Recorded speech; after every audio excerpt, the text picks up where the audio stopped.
Hi everyone, welcome back to the CS Classroom. What we're going to do today is we're going to talk about how to make progress bars in PySimpleGUI applications. And we're going to do this through three different examples of varying difficulty. This can actually get quite complex because of the fact that we're talking about coordinating real-time actions in your program with a GUI display, which is easy in web pages but not so easy on desktop applications. Anyways, let's go ahead and get started. This is our first example right here. Basically how this works is you enter in a number out of 50. So for example, if you enter 10, then that's going up to 10 right here in the bar. If you enter 30, that's going to take up 3/5 of the bar. If you enter 50, that's going to be the whole bar, or something like 32. Change progress. So this can be kind of useful if you just want to show users that they've gone through certain steps in your application. And this is just useful for us to show you how the different settings for progress bars work before getting into a more complex application.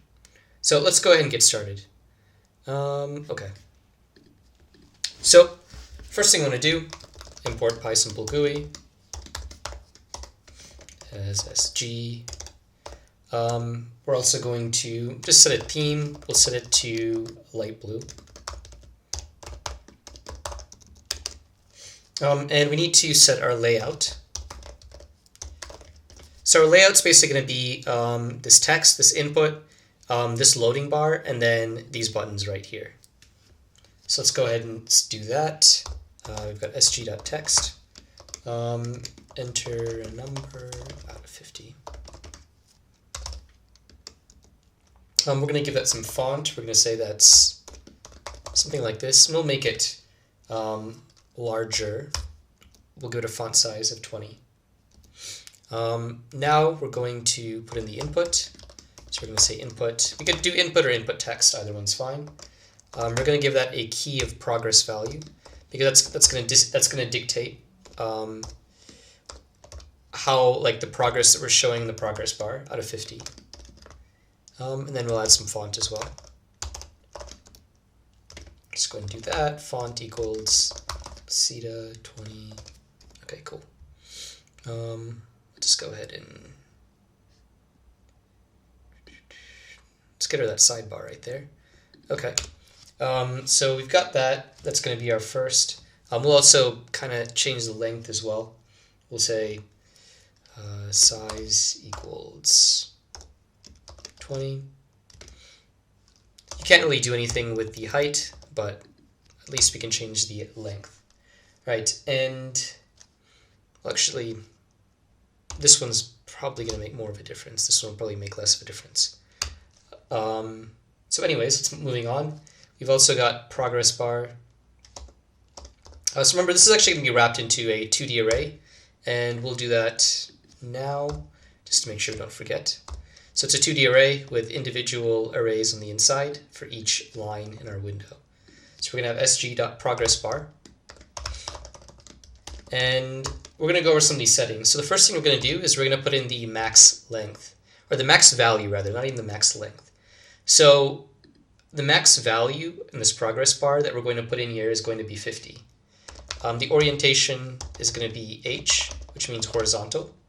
We can also have vertical progress bars.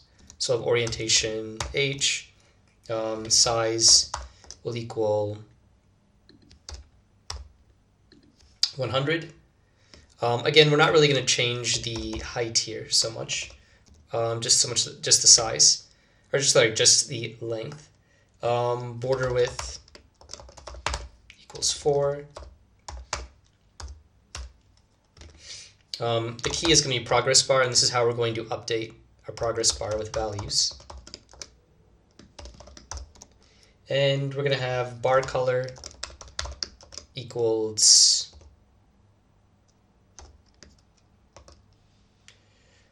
blue and yellow. And so the blue is going to be the color of the bar itself, and the yellow is going to be the color in the background right here. So foreground and background. And let's see, what have we done here? Okay, we've got progress bar. Looks good so far. Okay, we need another parentheses right there. And that's our progress bar element right there. So right here we have our text, We've got our input, and last thing we need to do is we need some buttons. So one more array. We're going to have a button to change the progress, or we could say rather display progress. And then we'll just have an exit button right here. So let's go ahead and let's create our event loop. Let's create our window objects and our event loop and see how we can alter the value or alter the progress bar. Okay, so this is going to be pretty normal. Window equals sg dot window. Let's call this progress bar. And then we'll input the layout there. Next we have our event loop, so we'll have while true, event values equals window.read. If event equals exit, or event equals sg.winClosed.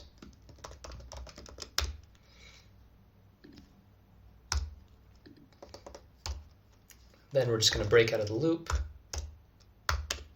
And if event equals change progress, this is where it gets interesting.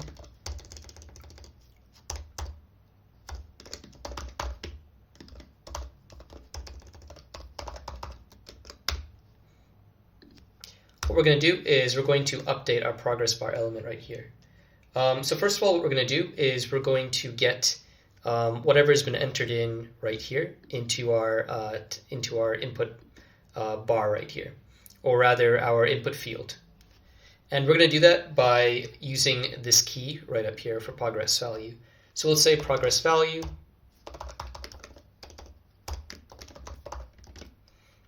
equals int values. Then we'll go ahead and paste this in here. And we need to cast this to an int because we're going to be updating the value for the progress bar, which has to be an integer. So we'll say window progress bar. Let's go ahead and paste that.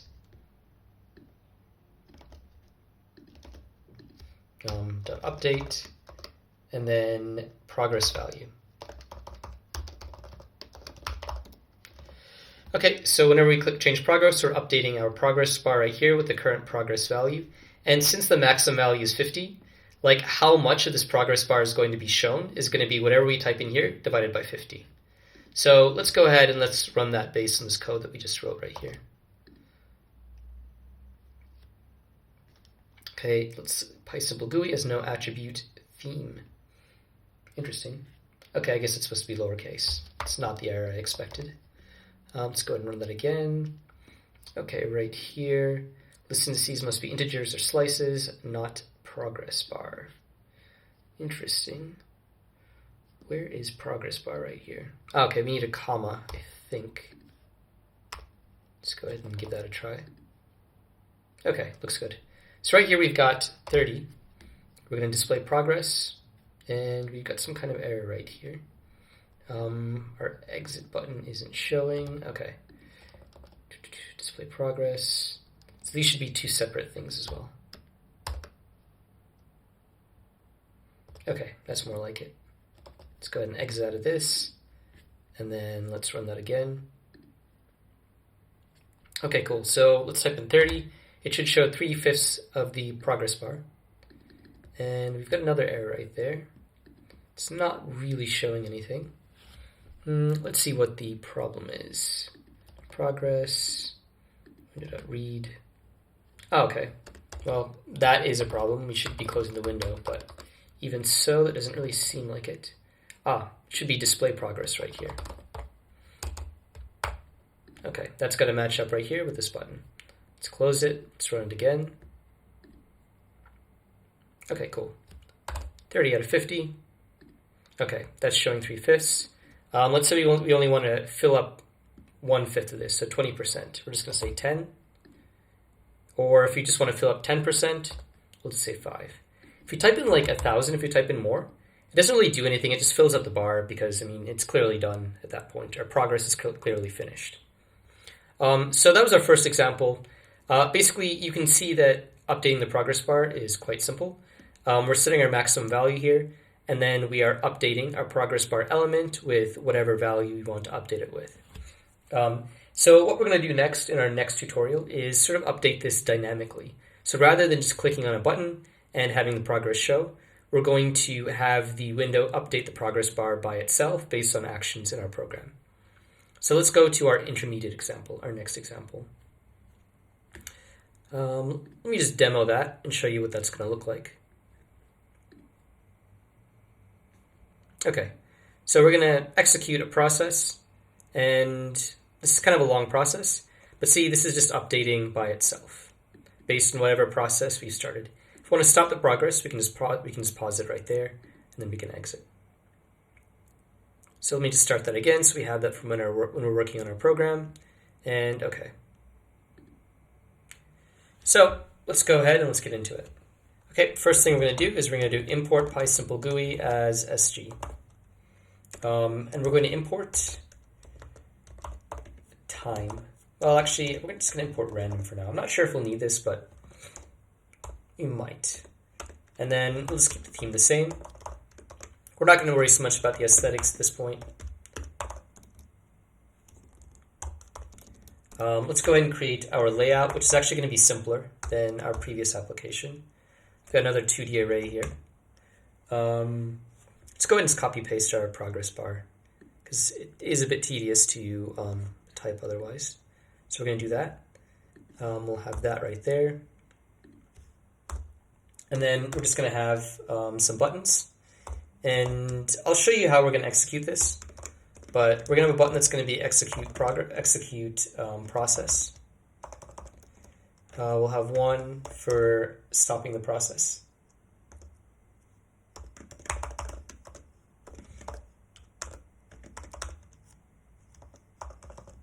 And we'll have one for exiting.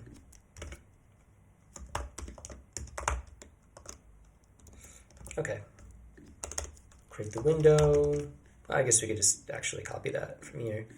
Probably be faster. Okay, cool.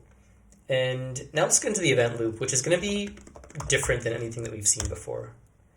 We're going to have our typical event values equals window.read, which is just reading the current value in any of our different inputs or elements, which is just this one right here. We're going to do break. And then what we're going to do is we're going to, well, we need to do this right here.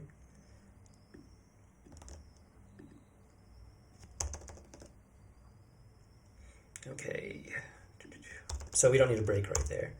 I was apparently just rambling. And okay, so let's do this right here. We'll have another if, and here we're going to execute process. So this right here is what's going to happen when we click on this button right here. Execute process. Okay. All right, so what's going to happen is we're actually going to run a loop. So we're going to say for I in range 50, which is actually matching up to our maximum value right here. And we're going to have another window.read. And I'll explain why and how we're going to do this.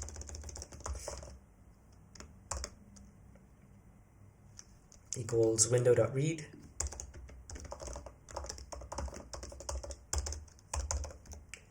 Okay, so what this does is this is basically pausing the application each second and then reading whatever value is in there. I'll explain why we do this when we run the application. So we're going to have window.read 1000 if event equals stop process. We're just going to stop that process. We're basically just going to break out of this loop, which lets us update our progress bar. We're going to say break, and otherwise we're just going to say window event, a window progress bar update.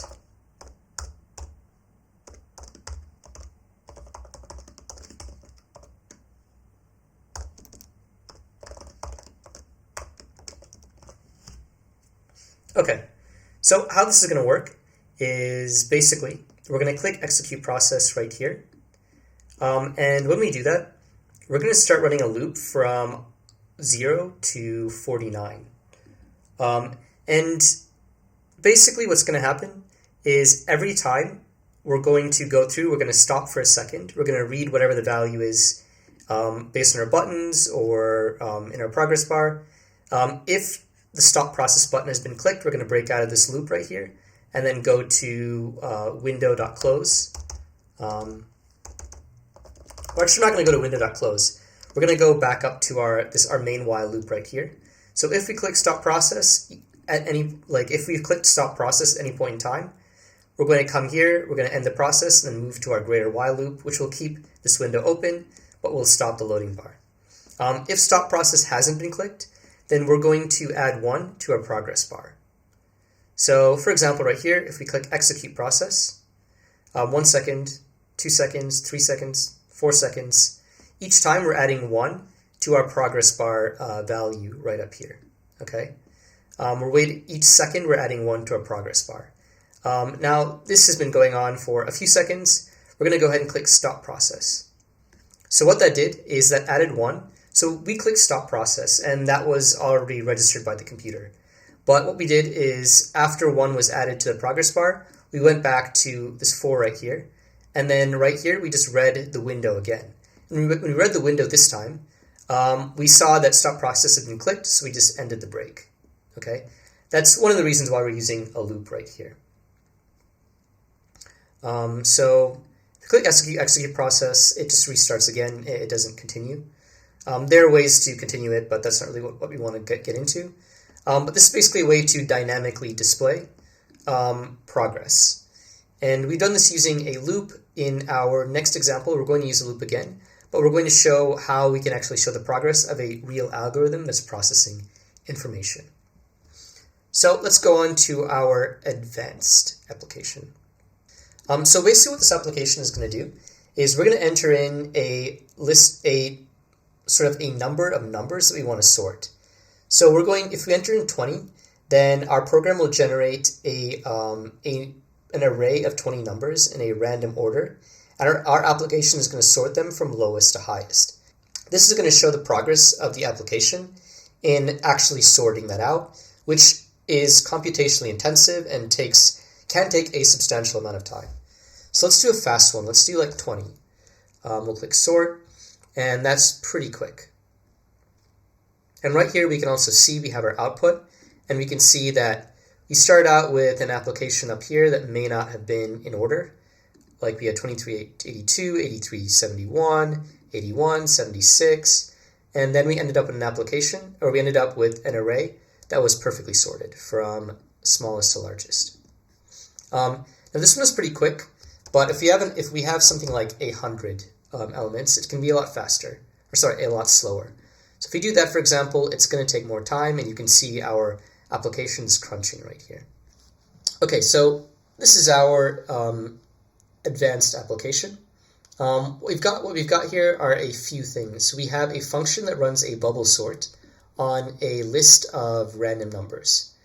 So basically what happens is in a bubble sort, the algorithm or the code has to go through a list, or also known as basically an array, a number of times in order to sort it. This could be, so for example, if we have a list of 100 items, if that list is completely unsorted, and we need to sort pretty much every single value, then we're going to go through that n times n minus 1 divided by 2 times. So for example, it'd be 100 times 99 divided by 2, which is actually like quite a lot of times to execute code. So for example, if we have a list of 100 unsorted elements, that means that we're going to do comparisons between elements, basically 100 times 99 times divided by 2. And every time we do a comparison, or every time we do an operation in this algorithm, we're going to add 1. So what we're using this algorithm as well is a very Python-esque yield keyword. And this is going to basically in real time give us the number of the operation that we're on. as we're going through the algorithm. So for example, when we go through this code the first time, when we just start sorting, this is going to give us 1. When we go through the algorithm a second time, this is going to give us a 2. 10,000th time, this is going to give us 10,000 as the algorithm is progressing in real time. Right here we have a function that generates a list or an array of random numbers based on the length that we want. So these aren't really part of how to create a progress bar. I just included these to help facilitate this example. So let's go ahead and let's do this. So the key here is going to be mainly in our while loop. Let's go ahead and create our layout first, though. We're going to have a layout that is very similar to our first example. So this one right here. I'm going to kind of just copy paste that actually. We're going to call this progress value again. We'll have this progress bar of the same size. Okay, this all looks pretty good. We want to say sort. We want a button that says sort. And you want a button that says pause sort. Or really stop sort. Okay, cool. We need a comma right there. Okay. Window equals sg.window.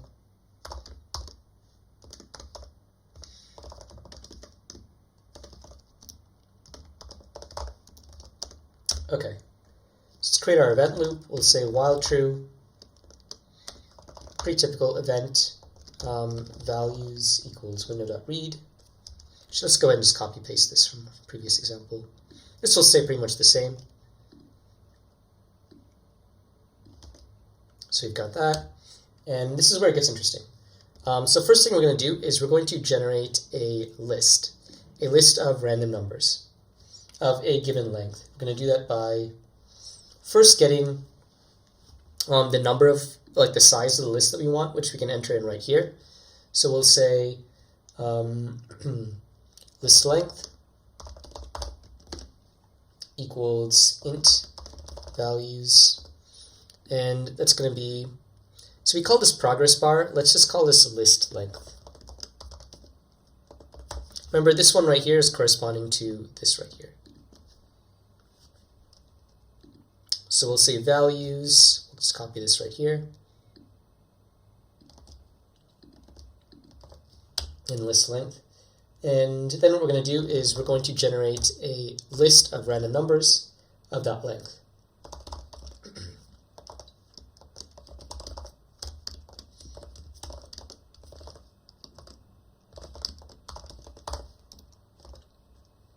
And we're getting that from this function right up here. So in this case, it would have been a list of 100 random numbers. And then what we want to do is we actually want to, we're going to dynamically specify the maximum. So right here we've specified 50 as the maximum, but really what we're doing in our algorithm right here is we're counting the number of mathematical operations that are taking place. And the maximum number of mathematical operations that will take place, in this case, will be list length times list length minus 1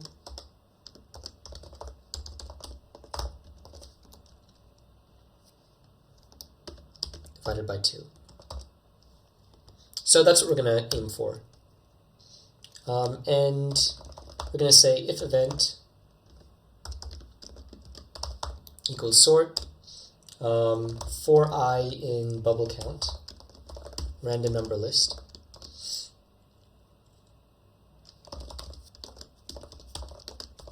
So this is actually interesting right here because we're using a for loop. But what this I is really going to be is that's going to be this yield value each time. So we're going to have that. This should be random number list right here. And this should be bubble sort, actually. So we're going to have, this is basically giving us 1, 2, 3, 4, 5, 6. until we get to our maximum number of operations. And here we're going to do what we did in our previous example. We're going to have event values equals window.read. And instead of stopping for a second each time, we're going to stop for 10 milliseconds.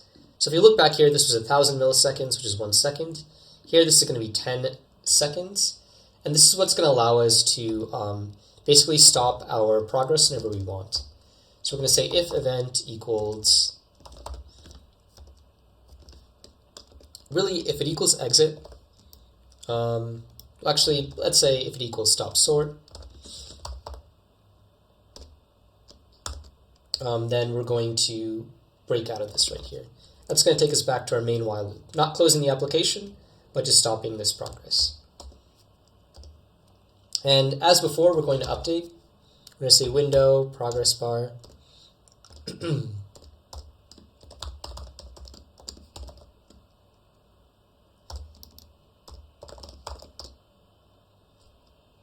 So right here, we're changing this value. We're going to say max equals this max right here. And then we're going to say current count I. So current count is going to be the current value in the progress bar. Here we didn't really specify current count, but we are here. So basically, for each operation, this is going to, our yield keyword right here is going to give us I in real time. And so as that algorithm is running based on the number of operations, we're going to update the progress bar up into the maximum. Now, there's a bit of a problem here that I haven't really come up with a solution for, but this is like the worst case scenario for sorting a list. It's possible that the list could be sorted before we reach this max, in which case it would probably stop somewhere right here, which is kind of the problem with this. One solution would probably be to just dynamically change the maximum when this loop has stopped running. But for now, just for the sake of simplicity, we're just going to keep it this way. We have a max that we're trying to get to, and our count is changing each time this algorithm is conducting an operation. So we need to have window.close. And let's go ahead and let's run this. So remember, we got our list length right here. We're generating an array that's of this list length. We're getting the maximum possible size of the progress bar, the maximum number of operations in this algorithm to sort our list. We're going to be going down here when the user clicks sort. We're going to get the current number of operation. And each time we're going to update our progress bar with the max staying the same and the current count in the progress bar, or the progress matching the number of the operations taking place. And in between each of those, we're pausing for 10 milliseconds to see whether someone has clicked stop sort. And again, this was sort of like maybe not the best way to do this, but I would probably try to dynamically update the max once this loop has run. But that's something you can kind of decide on how to do based on your own problem. So let's go ahead and run this and let's troubleshoot, because there's bound to be something wrong here. Close our demo app. Let's do this. Okay, it says module object is not callable right here. So we'll go to 35. Okay, sg.button. So we're missing.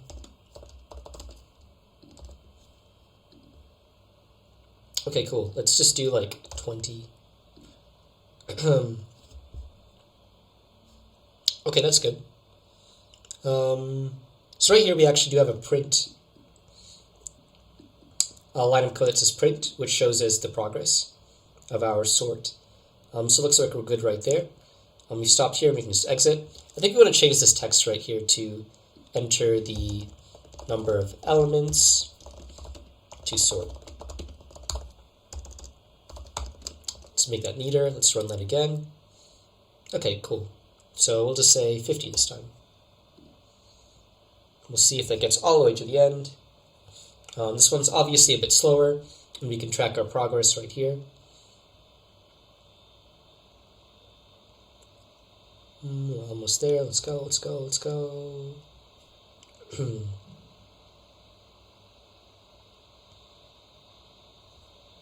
Okay, and it seemed to be the worst case scenario, so we seem to have stopped right at the end. Anyways, let's go ahead and exit. And those are three examples on how to use progress bars. This was definitely the more complex one, but probably also the most interesting one. This basic example should give you a primer on just like how things work. And this one is just a little bit more complex, shows you how you can use window.read in a slightly different way. I hope that was useful to you. If you found value in this tutorial, consider liking and subscribing. Have a nice day.